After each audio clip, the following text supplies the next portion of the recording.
დიდი მადლობა დავით ნიკურაძე საუბრობდა პირდაპირ სატელეფონო ხაზზე ვაშინგტონიდან.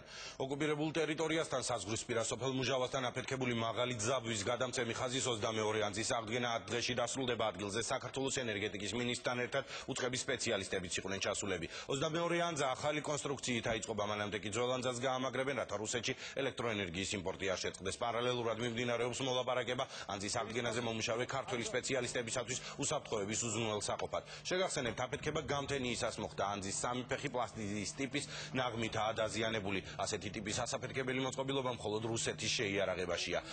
აფეთქებას წინ უძღოდა სროლა სოფელ მუჟავასთან. რუსმა ოკუპანტებმა ცეცხლი ქართული პოლიციის საგუშაგოსაც გაუხსნეს. მსხვერპლი არ არის სოფლის იმ მოსახლეობას, რომელიც ადმინისტრაციულ საზღვართან ახლოს ცხოვრობს.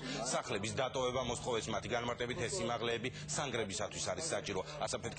აფეთქებულია ის გზაც, რომლითაც მოსახლეობა ჯვრიდან მუჟავის გავლით გალში გადადიოდა. კავკასიონის ხაზზე, რომლითაც რუსეთში ექსპორტი ხოცელდებოდა, არის გამართული.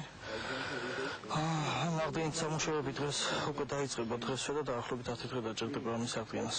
იმიტომ საკმაოდ სამუშაოები არის, მთლიანად ეს აფეთქებული ანძა უნდა დაწვეს, განთავისუფლდეს სადენებისგან და მერე აიწყოს ახალი. დემონტირებული უნდა იქნეს ეს დაზიანებული აფეთქებული ანძა და შემდეგ უნდა დაიდგას ახალი და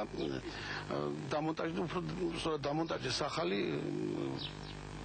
ანძა და შესაბამისად სადენებით.